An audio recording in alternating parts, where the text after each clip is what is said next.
Vindo para a igreja, Karen me perguntou sobre o que você vai falar. Uma fria confissão.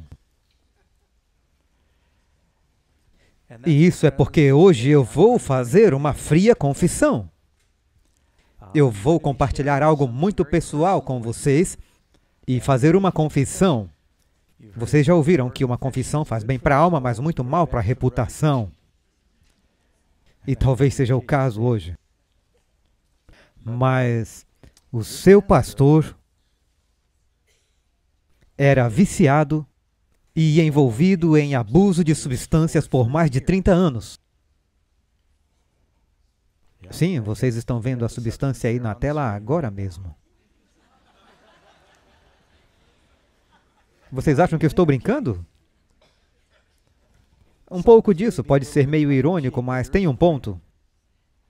Mas eu tive um problema muito sério com o vício em sorvete. Agora, quando eu terminar, me descreva, me diga o que você acha que se encaixa na definição. Eu não sei exatamente quando começou, mas eu sei que começou há muito tempo atrás.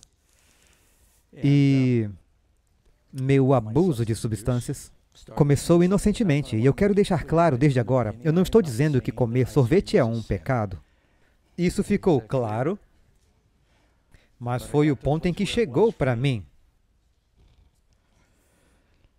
A Bíblia diz em 1 Coríntios 10, 31, portanto, quer comais, quer bebais, fazei tudo para a glória de Deus.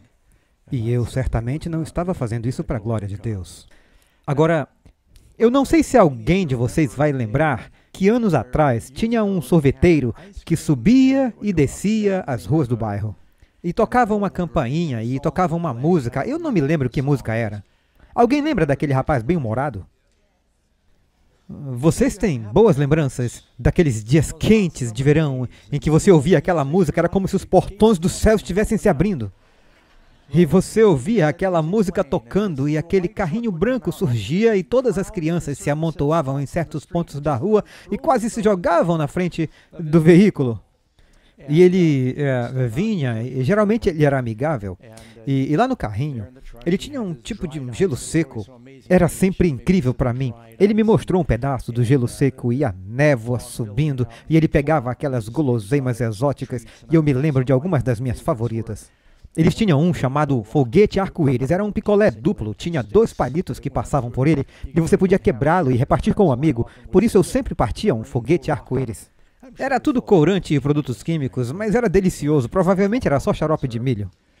Tinha um outro que era laranja com recheio de baunilha. Era um picolé de laranja com baunilha. Alguém lembra? Eles ainda fazem esses.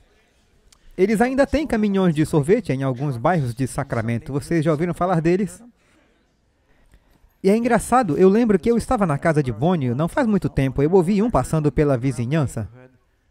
E estava tocando aquela música, tan, tan, tan, tan, tan, tan, tan, tan, tan, tan, tan, tan, tan, que é Little Brown Jug. Alguém de vocês conhece? Ha, ha, ha, hi, hi, hi, Little Brown Jug, como eu te amo, é sobre uma jarra de uísque. Eu pensei, que tipo de música é aquela para crianças? Estava tocando ali, e ainda tem a questão do vício relacionado com isso. Eles só não têm traficantes passando pela vizinhança. Mas isso faz muito tempo, e eu lembro que era muito importante para mim. Eu não conseguia entender por que a minha avó não me dava 10 ou 25 centavos, era o quanto custava naquela época. Todos os dias, e era uma delícia, mas ela disse, você não pode comer isso todo dia. E eu tenho vergonha de dizer, mas eu lembro vividamente de roubar dinheiro da minha avó. Ela era uma das minhas lembranças mais antigas. Ela pendurava sua bolsinha preta de couro na maçaneta do quarto dela. E dentro da bolsinha tinha outra bolsinha, que tinha um daqueles fechos bem difíceis. Tinha que torcer. Era a bolsinha de troco. E ela me pegou um dia. Eu não sei quantas vezes eu fiz isso, foi mais de uma vez. Minha vida no crime começou pelo dinheiro do sorvete. Sabe? E a minha avó era durona. Eu lembro de ter dado língua para ela uma vez e ela disse, garoto, você tem uma língua tão bonita, faz isso de novo. Eu mostrei a língua para ela e ela me deu um tapa embaixo do meu queixo e me fez morder minha língua. E doeu muito. E eu nunca esqueci disso e nunca mais mostrei minha língua para minha avó, mas minha avó era muito durona. De qualquer forma, ela me pegou roubando, mas foi pelo dinheiro do sorvete. Bem, naquele ponto, era apenas uma pequena obsessão. Quando cheguei a Nova York, pais divorciados, e talvez eu estivesse procurando por conforto, mas um dos destaques do dia era quando eu me aconchegava com minha mãe e meu irmão e tomávamos sorvete e assistíamos ao maravilhoso mundo da Disney, ou ao show do Ed Sullivan, ou algum desses programas. A gente só tinha 3 canais na época. Tínhamos um cabide em cima da TV, com um papel alumínio para melhorar a recepção do nosso apartamento. Alguém lembra disso? Quando eu fui morar com o pai, eu já estava enfeitiçado na escolinha militar. Na escola militar, eu lembro que uma vez por semana nós tomávamos sorvete. E eu ficava ansioso por esse dia. E ele vinha embrulhado, era um napolitano, era tipo um sanduíche de sorvete com morango, chocolate e baunilha. E eu adorava, eu implorava e subornava os outros cadetes para poder pegar o sanduíche deles. Eu dava a eles qualquer coisa do meu prato se eu pudesse pegar o sorvete deles. E então eu fui morar com meu pai. E foi aí que realmente a coisa ficou séria. Na Flórida, nós, na verdade, tínhamos... Eu sei que você não pensa em Miami Beach tendo um leiteiro, mas nós tínhamos um leiteiro. E eu pesquisei online para ver se eles ainda estão no mercado. A empresa se chamava MacArthur Dairy. E eles traziam o leite na porta. Minha madrasta preenchia um formulário. Não era todo dia, mas todo dia ele trazia o pedido, mas isso era muito legal em Miami Beach. O leiteiro não só trazia leite, ele trazia suco fresco de laranja tropical. Colocava suco em uma jarra de vidro e eles espremiam ali na hora. E você pegava as laranjas frescas e eles traziam sorvete. Agora, sempre sabíamos quando ele vinha porque você não podia deixar o sorvete na varanda por muito tempo. E eu estava morando com meu pai, minha madrasta, meu meio-irmão estava doente, eu estava lutando todos esses anos.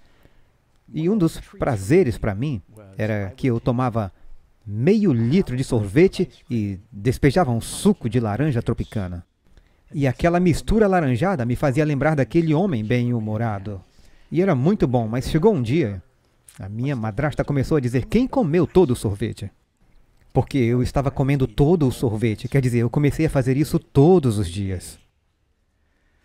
E eu gostava mesmo, era o ponto alto do meu dia. Mas aí as coisas foram de mal a pior, porque o verão chegou e eu precisava encontrar um emprego, e adivinha onde eu consegui um emprego? Eu consegui um emprego trabalhando na Baskin Robbins. Karen e eu estávamos em Miami Beach.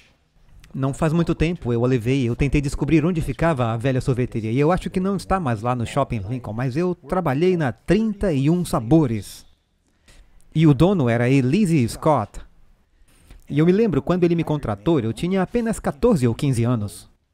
Ele gostava muito de mim porque eu estudei na escola militar e eu era um fanático por limpeza. E eu mantinha a loja limpa, e ele tinha uma máquina de encerar, e nenhum garoto sabia usar a máquina de encerar. Aquelas com amortecedores, quem não sabe usar pode realmente se machucar. Mas nós usávamos na escola militar e eu disse, eu consigo. Eu polia, encerava o chão e tudo ficava novinho em folha. Eu disse, quando ele estava me contratando, eu pensando se podemos comer do produto. E ele disse, não tem problema. Você pode comer o quanto quiser até cansar. Eu nunca cheguei nem perto de me cansar.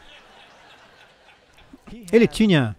Agora, você sabe que Baskin Robbins é chamado de 31? Não porque eles têm 31 sabores, mas eles garantem ter 31 sabores na loja a qualquer momento. Eles têm centenas de sabores. E nós tínhamos novos sabores girando o tempo todo. E eu não estou brincando com vocês, eu comia bombons e creme de banana split no almoço. E depois eu comia um sundae mocha com calda quente no jantar. E é incrível quando você é um adolescente. O que você consegue fazer consigo mesmo? E você se sente indestrutível, e eu realmente era. Mas a coisa ficou feia, quer dizer, eu comi muito sorvete. E o problema é que eu não era apenas um usuário, eu era um revendedor. Porque as pessoas entravam ali e agora eu estava vendendo. E Às vezes as pessoas entravam para comprar um bolo de sorvete para uma festa de aniversário. E eu me lembro do Sr. Scott, um dia ele disse: Doug, por que você não tenta personalizar o topo do bolo e escreve nele? Mas minha letra era horrível. Alguém aqui já viu minha caligrafia? As pessoas viriam buscar seus bolos de sorvete de aniversário e diriam: o que está escrito aí? Eu diria: feliz aniversário, William, você não consegue ler? E você tem que espremer um tubo enquanto você está escrevendo. E eu não era bom nisso, mas eu trabalhei lá, até quando fugi de casa. E então fui afetado e fiquei sem sorvete por um tempo na estrada.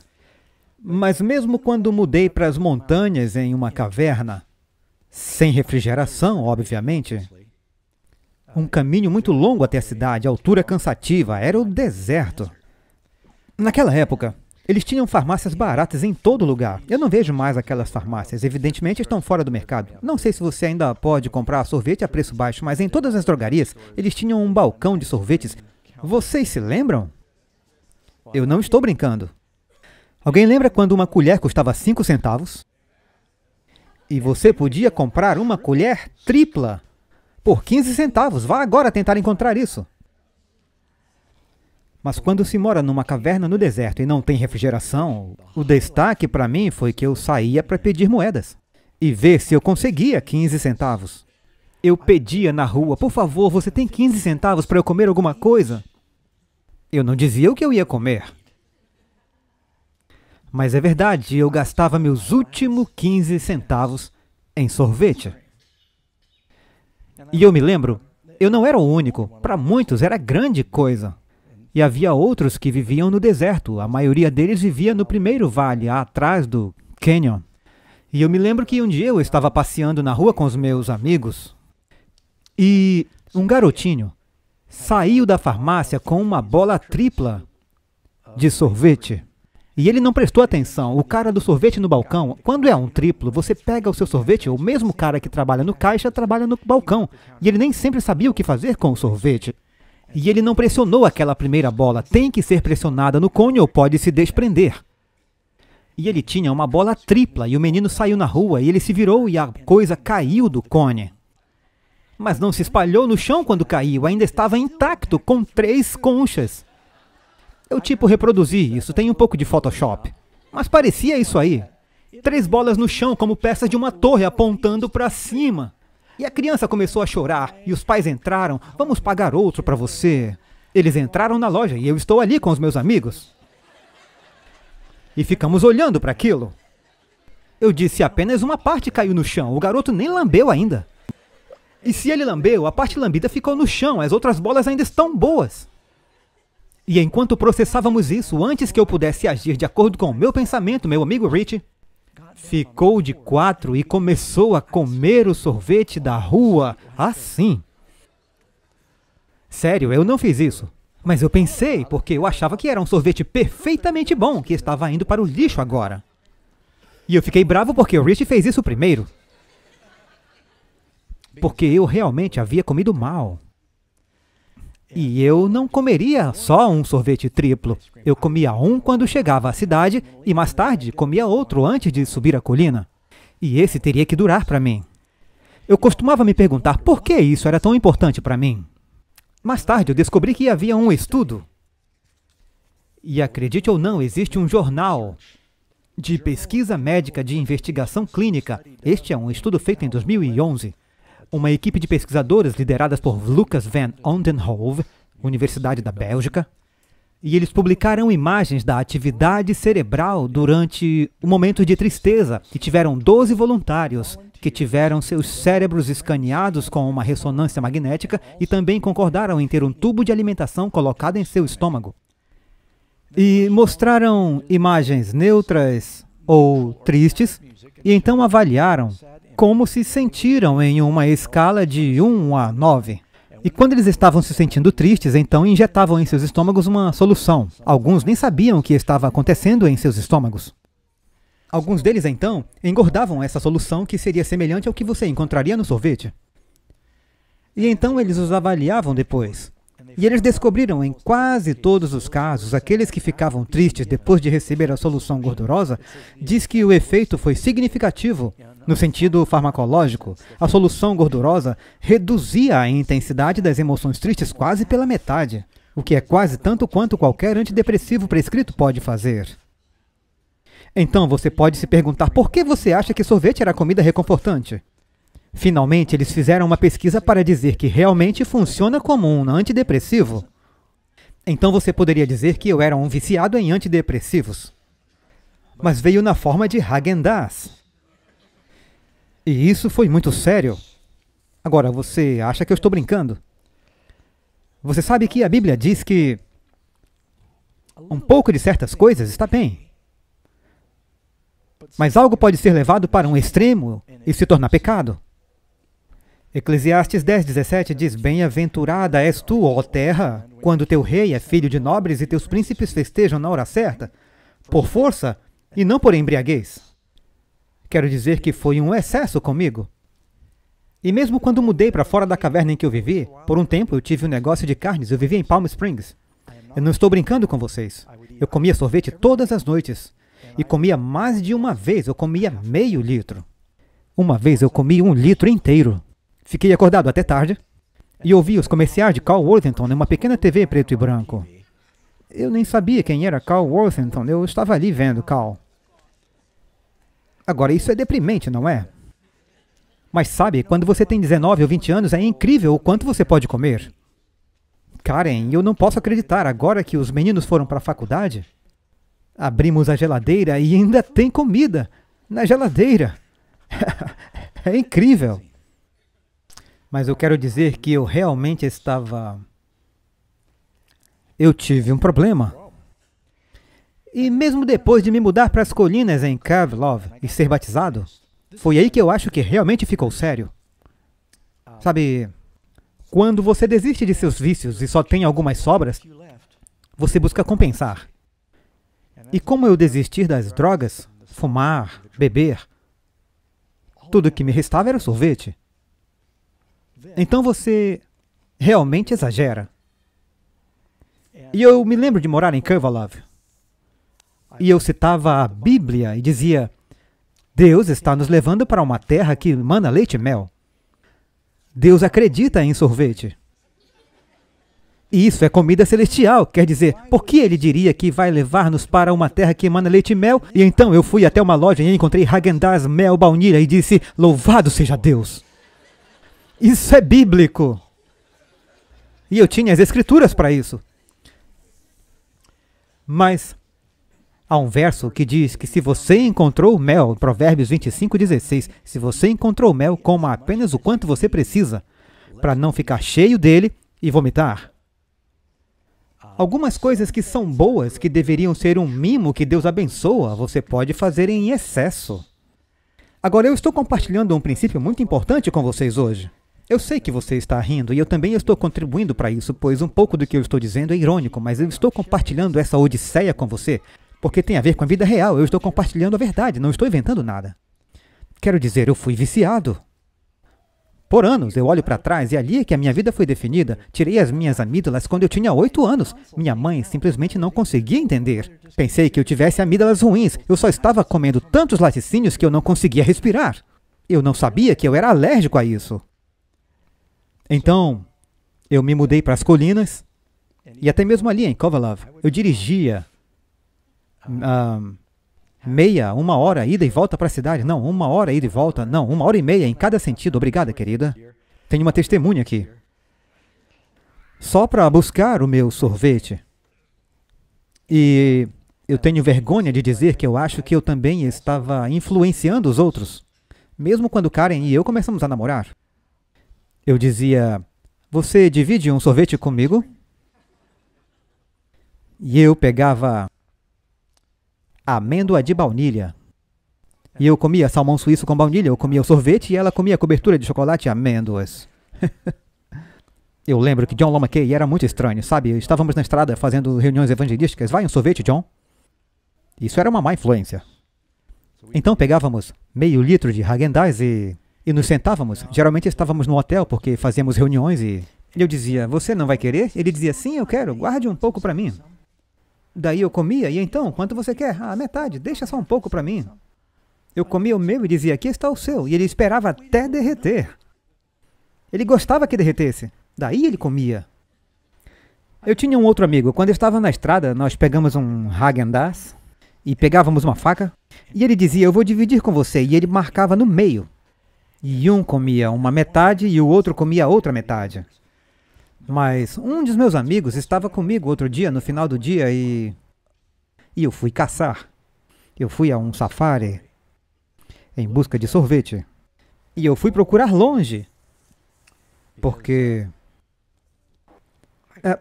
para mim representava conforto, ou sei lá, eu não conseguia parar. A propósito, apesar do verso que diz que Deus nos leva para uma terra que emana leite e mel, não significa que Ele queira que misturemos e comamos tudo de uma vez. No livro Conselho sobre Regime Alimentar diz, alguns usam leite em grande quantidade de açúcar no mingau, no cereal ou na farinha de aveia, pensando que estão realizando uma reforma de saúde, mas o açúcar e o leite combinados podem causar fermentação no estômago e, portanto, são prejudiciais. Talvez eu tenha ido para a cama bêbado várias vezes, por causa do sorvete. Daí, eu achei que finalmente isso tinha ficado para trás. Agora, eu tenho vergonha de contar isso para vocês, mas quando eu viajei e eu fiquei num hotel, eu queria logo saber onde ficava um 7-Eleven, porque o 7-Eleven abastece o Ben & Jerry's com Häagen-Dazs. Ben & Jerry nem é tão bom, mas eu sempre senti como se estivesse apoiando alguns drogados com Ben & Jerry, sabe? Eles tinham um sorvete chamado Cherry Garcia ou algo assim. De qualquer maneira, então, eu saí para procurar um 7-Eleven e uma vez, quando eu estava indo para um hotel para participar de uma reunião, e Bonnie disse, aqui tem um ônibus que vai para o aeroporto. E eu disse, eu vou precisar alugar um carro. Você não vai precisar. Talvez eu precise de algo para comer. Sabem o que eu estava pensando? O hotel estava muito longe do sorvete que havia no centro de conferências. Então eu precisava do carro para poder tomar sorvete. Então, quando eu percebi que eu tinha alugado um carro e apoiadores do Amazing Facts estavam pagando para eu ter um carro alugado para que eu pudesse tomar sorvete, eu me senti culpado. E daí eu devolvi o dinheiro. Foi então que eu percebi que o sorvete me custou $35 o litro. Eu não estou brincando. Isso foi muito ruim. Uma ou duas vezes eu pedi ao serviço de quarto $8. Pelo sorvete, você ainda consegue dar uma gorjeta para quem trouxe. Porque eu dizia, rápido, se apresse, que se você trouxer derretido, não vai ficar tão bom. E eu percebi que isso estava indo longe demais. Eu pensei, eu tenho um problema. E então eu comecei a orar a respeito. E eu disse, Deus, preciso parar de tomar sorvete. Qualquer coisa que estivesse preocupando meu dia, você sabe, meu pai ele era alcoólatra. E eu acho que eu herdei essa natureza. Meu pai planejava o seu dia em torno do álcool. Quando marcava almoços, ele não levava uma pessoa a um restaurante, porque ele gostou da comida. O restaurante tinha que, antes de mais nada, ter bebida. Daí ele descobriu o que mais eles tinham. E depois do trabalho, ele parava num bar. E se ele saísse de férias, tinha que estar em algum lugar onde houvesse um bar. E se ele fosse pescar ou pilotar, o que quer que fosse fazer, sempre havia a caixa de gelo com bebida a vida inteira. Isso tinha que estar ali na foto, e eu percebi que o sorvete estava fazendo isso comigo. Eu aparecia na TV, na frente de todo mundo, pregava sobre a mensagem de saúde, voltava para casa e precisava de 1 litro de Häagen-Dazs. Às vezes eu comia 1 litro inteiro. Em média, um americano come 42 litros de sorvete por ano. A minha média era de 120. Eu não estou exagerando. E eu fui ao médico e ele disse, Doug, colesterol tá bom, pressão arterial ok. Eu dizia, isso não me incomoda. E eu tinha todas essas racionalizações. Mas eu sabia que eu estava viciado. Como você sabe, eu não conseguia parar. Eu gastava os meus últimos 15 centavos em sorvete. Eu podia contar mais histórias, mas acho que entenderam. Finalmente me convenci, eu tenho que fazer algo sobre isso. E então eu passei por alguns anos de muita luta. Eu acho que eu passei por todos os lances e voltas e reviravoltas de todos os tipos de vícios. Eu parava e passava 1 ou 2 dias me sentindo bem e eu dizia que eu estou sob controle agora. Eu acho que posso comer só um pouquinho. E eu cheguei ao ponto de, em vez de comer meio litro por dia, eu cheguei a 1 litro por dia. E depois eu baixei para um terceiro meio litro de Häagen-Dazs que durava 3 dias. E eu achei que estava indo muito bem. E isso continuou por alguns anos. A Karen está aqui, ela não está discordando de mim. Bonnie me convidava e oferecia sobremesa. Temos sorvete aqui. Eu dizia não, obrigado. Porque eu tinha coisas boas em casa. Eu podia recusar, contanto que eu soubesse que eu podia comer antes de ir para a cama. E, por algum motivo, mesmo que eu comesse tarde e comesse demais, sempre parecia que eu tinha um espaço para o sorvete. Se eu não comesse, parecia que eu estava incompleto. Sério, não sei porquê. Mas aí eu cheguei a 1 ou 2 dias sem tomar sorvete. Eu fui ao mercado e eu sabia que ia ser uma luta. Eu disse, Karen, eu tenho que buscar algumas batatas fritas. Ela sabe que isso é outra coisa em que eu sou viciado, mas está sob controle. Salgadinhos de milho e molho. Eu como muitos salgadinhos com molho, e então eu fui pegar os salgadinhos. E depois eu subi e desci o corredor pela seção de congelados e olhei para ele. E eu vi que estava em promoção. Normalmente custava $3 ou mais, mas estavam 2 por 5. Senhor, deve ser tua vontade. Hoje. Porque está em promoção. Então eu pensei, eu não vou mais comprar a menos que esteja em promoção. Foi assim que eu lutei com a minha culpa. Mas quando eu comprei para durar até a próxima promoção. Então você sabe o que dificultou as coisas? É que um dos membros da nossa igreja, que pode estar aqui hoje, eu não quero apontar, ela trabalhava no supermercado onde eu fazia as compras. Você não gosta quando a pessoa que está verificando você no mercado olha o que tem no seu carrinho de compras e diz coisas como: "Oh, tem alguém que adora doces?" Comentando sobre o que você está comprando. E ela notou várias vezes. Eu aparecia 10 horas da noite só para tomar sorvete. Então eu ia até a loja e procurava e via que ela estava lá embaixo. E eu me escondia pelos corredores e pegava o sorvete e olhava para trás e dizia: "Oh, ela está ajudando outra pessoa. Verifica, autoatendimento rápido." Eu estava vivendo uma vida secreta. Sim, era muito ruim. Portanto, eu era um hipócrita, pregando sobre a mensagem de saúde, mas era um viciado em comer porcaria. E eu sei que não era bom para mim, mesmo que o Senhor me abençoasse com uma constituição relativamente boa. Sabe, Jesus fala sobre isso, onde ele diz: "Ai de vocês, escribas e fariseus, hipócritas, devoram as casas das viúvas e para fingir fazem longas orações." Em Lucas 11, atam fardos pesados e os colocam sobre os ombros dos homens, no entanto, eles próprios não se dispõem a levantar um só dedo para movê-los. Então eu prego um sermão sobre obter a vitória sobre o pecado, quando eu sou um escravo. A razão pela qual eu escolhi esse assunto, eu orei sobre isso, eu acho que o Senhor queria que eu falasse com vocês sobre isso. A razão para eu falar sobre isso é porque pelo menos é algo que eu posso confessar a você e talvez você não vai me demitir. Mas era muito real. Eu era viciado. Eu estava me escondendo aí e desperdiçando dinheiro. Era um vício caro. Mas pouco a pouco... Alguém aqui já ouviu aquela música Viciado em Porcaria? Anos atrás, isso encantaria vocês.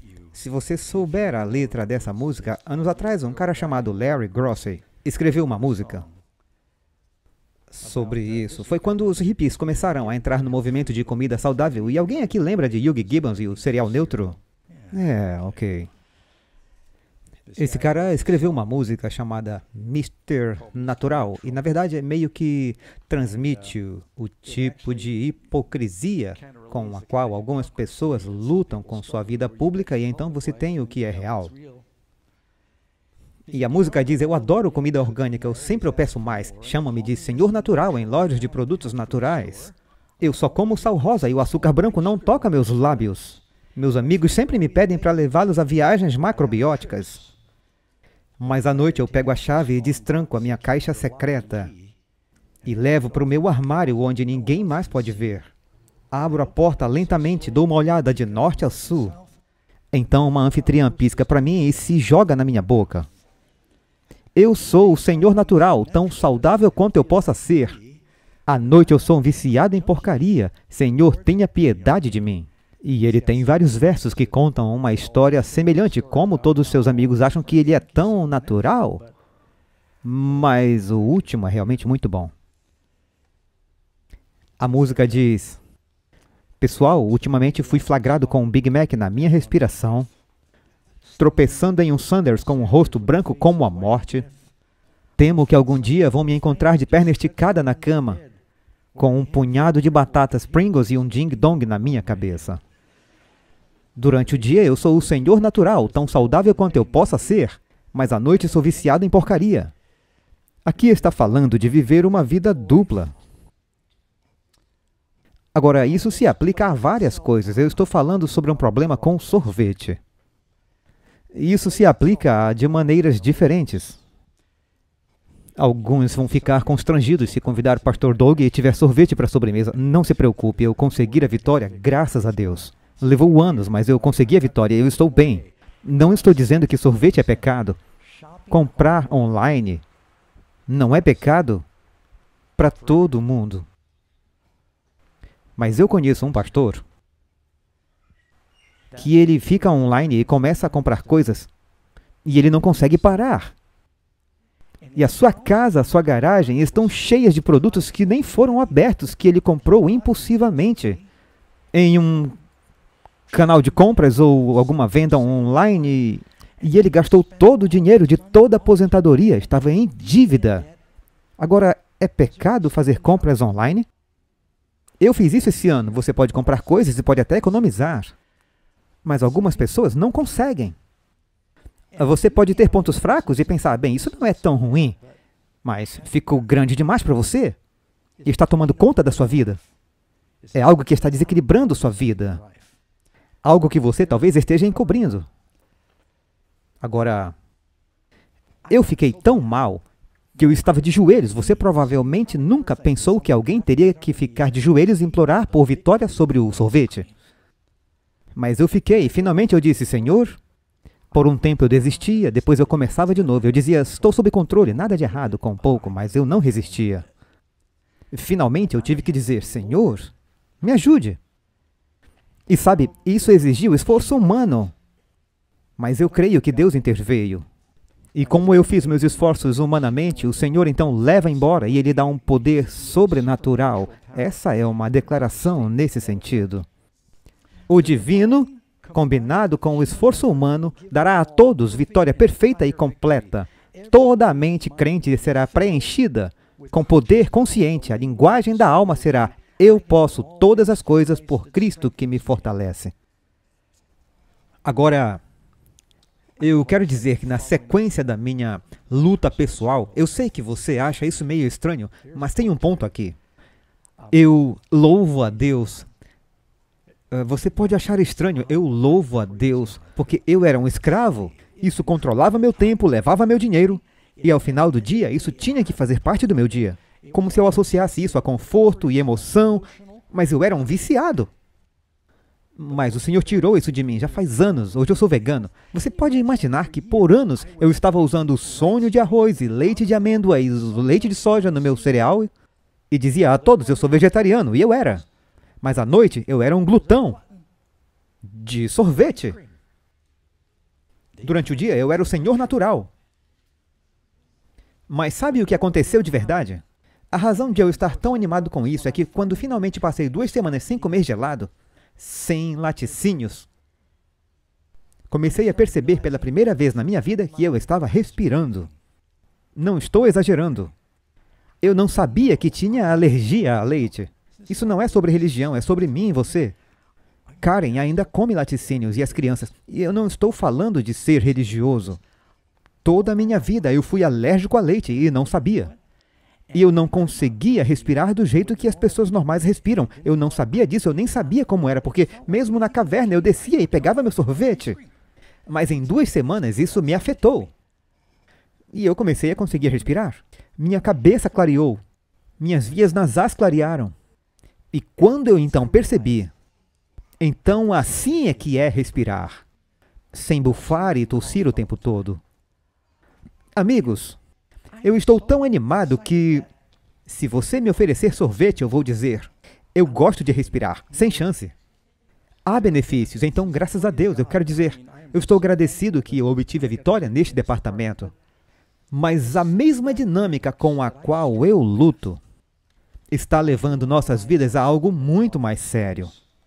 Para algumas pessoas, talvez não seja o sorvete. Talvez seja o álcool. Há pessoas que vão à igreja e fazem tudo que um cristão deve fazer e são viciados em comprar. Não conseguem se controlar, elas precisam comprar. É tipo uma droga. Tem pessoas que sentam no computador e são viciadas em outras coisas. Pode ser pornografia. É como viver uma vida secreta. Há várias formas disso acontecer. Jesus não veio nos salvar em nosso pecado, Ele veio nos salvar de nossos pecados, e Ele pode. E você terá paz e alegria quando Ele fizer isso. Isso é diferente de tudo que você possa imaginar. Romanos 6, verso 12. Esse foi o nosso verso para memorizar. Portanto, não reine o pecado. Deus nunca disse que não tropeçaríamos e cairíamos. Ele disse, se alguém pecar, temos um advogado junto ao Pai. Entretanto, Ele diz, não reine, portanto, o pecado em vosso corpo mortal, para não obedecerdes às suas concupiscências. Nem tampouco apresenteis os vossos membros ao pecado por instrumentos de iniquidade, mas apresentai-vos a Deus como vivos dentre os mortos e os vossos membros a Deus como instrumentos de justiça, porque o pecado não terá domínio sobre vós, pois não estáis debaixo da lei, mas da graça. Pulando agora para o verso 17. Mas graças a Deus que, tendo sido servos do pecado, obedecestes de coração à forma de doutrina que fostes entregues. E libertados do pecado, fostes feitos servos da justiça. Falo como homem, pela fraqueza da vossa carne. Pois que, assim como apresentastes os vossos membros para servirem à imundícia e a maldade para a maldade, assim apresentai agora os vossos membros para servirem à justiça para a santificação. Prosseguindo no verso 23, porque o salário do pecado é a morte, mas o dom gratuito de Deus é a vida eterna por Cristo Jesus, nosso Senhor. Sabe, se você voltar à sua Bíblia, Paulo diz em 1 Coríntios, capítulo 10, todas as coisas são lícitas, mas nem todas são convenientes. Você pode até encontrar algo que inerentemente pode não ser ruim, mas está desequilibrando a sua vida e está tomando seu tempo. Algumas pessoas são viciadas em programas de TV. Eu sei, é difícil para nós entendermos isso. Às vezes as coisas que te tentam podem não me tentar. Você pode rir do que foi um problema para mim. Você diz, você tem um problema com isso, eu não entendo. Não é seu problema, era meu problema, sabe-se lá por quê. Mas essas mesmas pessoas, eu conheço pessoas cristãs, muitas delas, num determinado horário, todos os dias, eles têm que estar onde tem uma TV. E eles têm que assistir a uma novela. Porque eles foram sugados para esse mundo artificial. Eu não consigo entender como pessoas vão olhar para esses atores vivendo coisas bizarras na TV dizendo, oh, não, foi ela? Sim, foi ela. Mas então foi você quem a matou? Não, não foi eu. E elas estão chorando e assistindo tudo aquilo. Eu tentei dar estudos bíblicos para pessoas que, quando passava a novela, diziam, só um minuto. E como elas podem? Eu não consigo entender. Mas isso se apodera deles. E suas vidas giram em torno desse programa enquanto meu estômago revira. Ou sei lá o que é chamado. E isso toma conta de suas vidas. Para a maioria das pessoas, isso não é um problema. Eu não sei qual é a sua tentação de estimação. Somos diferentes. Alguns de vocês são Pedro, outros Tiago, outros João, alguns são Marta, outros Maria. O diabo sabe o que é. E ele quer te controlar para que se torne a influência definidora em sua vida, ao invés de Jesus ser quem está no controle de sua vida. E em algum momento, o primeiro passo é, você tem que... Eu fiz isso, você tem que dizer isso está fora de controle. Eu tenho um problema. E, Senhor, eu preciso de tua ajuda. E isso não é um bom testemunho. Sabe quando... Nas colinas perto da nossa cabana, temos algumas árvores que são bonitas. E eu estava caminhando um dia e eu me lembro de ter visto um pé de carvalho venenoso que estava começando a subir em um carvalho bastante pitoresco lá nas colinas. E eu não me liguei muito nele. Agora, geralmente carvalho venenoso apenas rasteja pelo chão, não é muito grande ou pode subir um pouco nos arbustos, mas são vinhas. E desimpedidos, eles continuarão a crescer e ficarão bem grandes. Alguns anos depois, eu caminhei por baixo daquela mesma árvore. E eu notei que a videira do carvalho venenoso havia se enrolado e havia subido na árvore. E estava causando muito peso nos galhos, dominando toda a metade inferior daquele majestoso carvalho, que normalmente seria muito forte e independente. E eu percebi que algo tinha que ser feito, ou quando a neve chegasse, o peso ia derrubar aquela árvore. Bastou uma motosserra e um corte, e eu sabia que ela morreria. Mas mesmo que eu tenha dado aquele corte, a videira ainda estava pendurada lá. Mas isso não me preocupava mais, porque eu sabia que eu havia dado um corte e ela ia morrer. E com o passar do tempo, a videira apodreceu, caiu, a árvore continuou a florescer e a ficar com um pé forte. Alguns de nós sabemos que temos tentáculos e eles começam pequenos em nossas vidas, mas continuarão a crescer e envolver-se em torno da nossa vida e começar a minar a força e distrair sua energia e seu tempo do que Deus quer que você faça. Agora, eu vou interpretar o seu silêncio, significando que talvez o Espírito Santo esteja falando com você e você saiba que há coisas em sua vida que estão desequilibradas. Pode ser algo aparentemente tão inofensivo quanto um sorvete. Pode ser algo mais sério, pode ser um abuso grave de substâncias. Ou prática, ou um relacionamento que não é saudável. E você precisa dizer, Senhor, não posso fazer isso sem tua ajuda. E você vem a Jesus e confessa que precisa de intervenção sobrenatural. E o Senhor pode lhe dar a vitória. E você vai se alegrar. E é tão bom quando você olha para trás e diz, livre enfim, graças ao Deus Todo-Poderoso, livre enfim. É maravilhoso saber que aquela coisa não tem mais domínio sobre você, não te controla nem te define mais. Ele quer que você tenha essa liberdade e essa experiência.